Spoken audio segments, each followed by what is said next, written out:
Hey, welcome to Kate Crafts. I'm Kate. Today I would like to share with you my first project for the Christmas in July 2023 Linky Party. Let's get started. To kick things off, I am using I think it was Hammermill cardstock that I have here, and I am just stamping out a few images from Fawn's Cheery Christmas. Now I've chosen one of the cute little deer, the row of Christmas presents, and this retro looking little tree, which I wasn't sure how I was going to color.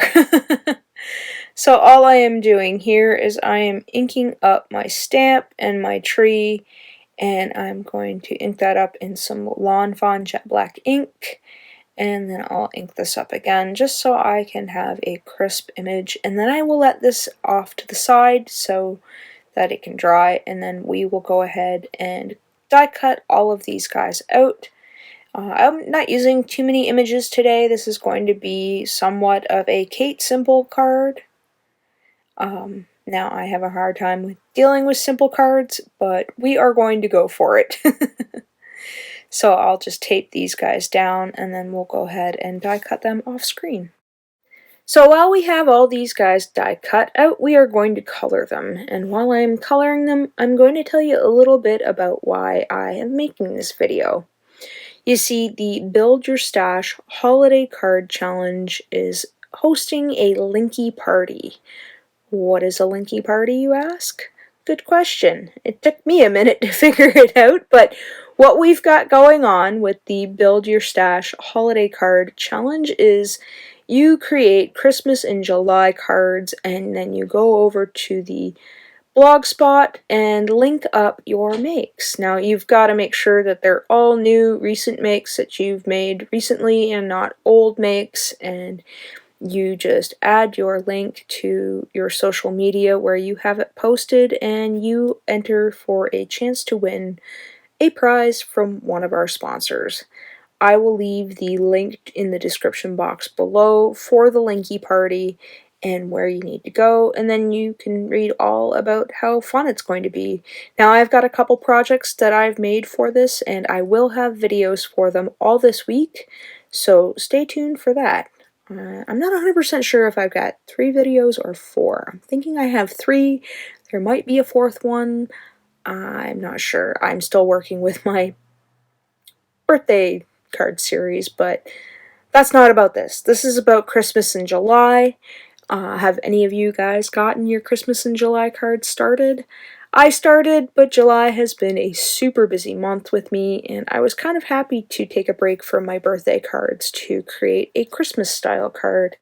This stamp set is actually new to me. It has been on my want list forever because I think the deers in this set are absolutely adorable, and I can't wait to get the other set with the deers, which I can't think of off the top of my head what it's called, but I thought the deer in these were really cute, and that was one of the deciding factors of asking for this stamp set for my birthday, I think it was.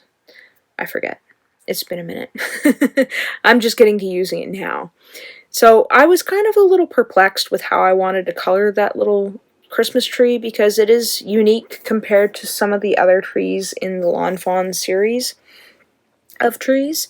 So I thought what better way to do to color it than to just kind of give it a little bit of a feathery look with these 2 colored greens. Now I wanted to do a brighter green, but I thought these would be a little bit more retro and fit with the retroness of the tree, so to speak. I'm not being very neat about it, I'm just adding in a little bit of color, and then I'm just going to pull those greens and the reds that I have there over to my presents as well, just to kind of keep everything all matchy-matchy and such.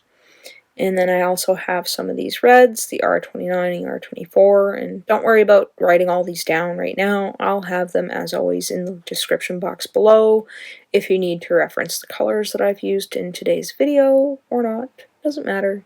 You use whatever colors you want if you decide to recreate this, because this would be kind of neat in a lot of other colors.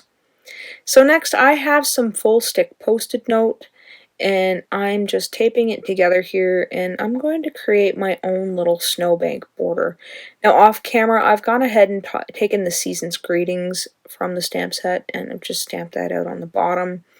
And I'm kind of getting an idea of where I want everybody, and then I'm just going to lay down a bit of that and then mash it down. And then next we have some Faded Jean and some Stormy Sky, and this is going to be our background sky, background.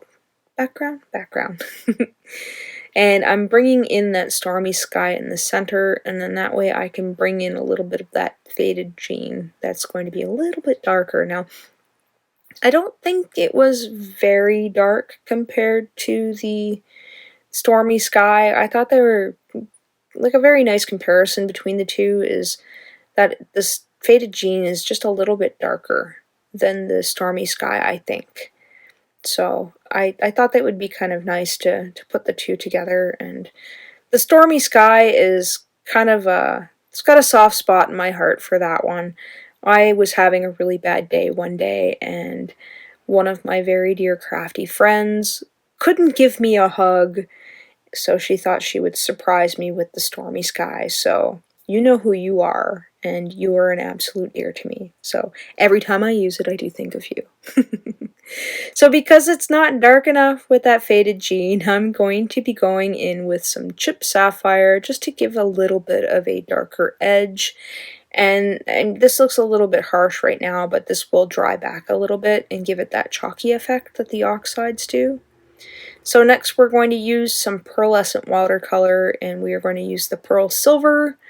So I'll pull that out and add a little bit of water to the pan, and I'll add a little bit of water in my hand and pick that up with my brush and just heavy splatter all over the place, just to give it a little more of a depth when it comes to the snowflakes, I think. So once I've pat that off with a paper towel, I will go ahead and load up my brush and just blob some splatter all over the place. I really like this technique for snow. I think it's quite nice and very magical, if you will. So once that's done, we will pull off this right here so you can see our little snowbank. So once I've got that done, I thought I would try a little freehand here and just go around the edges. Now, in a previous video, I had taken a white gel pen and gone through the edges of the clouds, and this was kind of my thinking when I did this one, was I could do that, but then, you know, I don't do easy and I don't do simple. I have to add extra because I suck at simple. As you guys know, I struggle with simple, so I probably could have used a better paper for this. I think it was either the Strathmore Bristol Smooth or the Nina Solar White. I forget which one it was. I could have gone with Hammermill. It would have been a little bit thicker. Or I could have gone with the Canson watercolor. It does, not buckle, but it does warp a little bit. But it's not going to be too substantial because I end up getting this stuck down, glued tight. So again, just kind of going around. At this point, I'm kind of edging around the greeting, and then I think, well, this is kind of pearly, kind of translucent if I add enough water to the pan, or at least to the paint, and then that way you can still see the season's greetings. So here I'm picking up a little bit of water with the paint and going over it. Now, had I been a smart person, I would have left the stamp in my stamp positioner and just gone over this once it dried, but I wasn't very smart at planning because this was more on the fly. So I thought I would just dab a little bit of that off so that way you can kind of see the little messiness of it. So once that's all dried up and ready to go, we are going to build our scene. So I'm just going to use the season's greetings kind of as my baseline for where I want my objects to go. I'll add a little bit of glue to the bottom of the tree, and then we'll add the presents, and then I will use my reverse tweezers to kind of hold that together because it's such a delicate little area. And then that way I can glue everything down. Now you could easily just glue the tree down first and then glue the presents on top and put a brick on it. Well, not a brick, but you know, a stamping tool, stamping block. That's what they're called, yeah. But I'm doing it this way. So I'll put that down there, and then I will add a little bit of glue to our little deer friend here, and thankfully I didn't drop it all over my project on the wrong side. So we'll let that off to dry, and then we'll come in with some gel pen. So all I'm doing is just adding a little bit of dots and dashes and little swoosh marks to give a little bit of character to this cute little deer. I absolutely love this little deer. And for the tree, I thought, well, maybe we could add some snowflakes. So I've just been doing little dots and big dots kind of thing. Not too many because I don't want to lose the green of the tree. And then we'll add some dashes and some dots to our little presents and some lines to give the illusion of Christmas wrap that's got pattern to it. So once I'm done with that, I'm going to come in with my little fine liner pen here, or my micron pen? I forget what they're called. And I thought I would just go over some of the lettering just to make it a little bit more bolder. It does look like it bled a little bit, but it doesn't look so bad once it's dried back. Not that this takes very long to dry, but you know what I mean, if you've worked with these fine liners. So once that's done, it is time to add it to some panels, I guess you could say.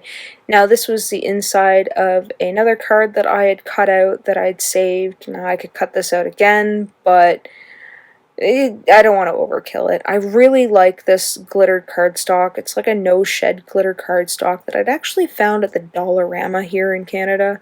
And I've only got a couple sheets of it left, and I'm hoping they bring this stuff back out around Christmas. I think that's when I got it. So once I've got that done, I'm using some sweater weather. I think this is the fall edition, and I had a piece left over from another project, and I just glued that down. And then I'll take my cardstock and make sure that I'm using the right side, and I'll lie that down, and we'll have like a little white mat around it. So there you have my card. I encourage you to head over to the blog and link up your projects for a chance to win a prize. And as always, thanks for hanging out with me today. Take care.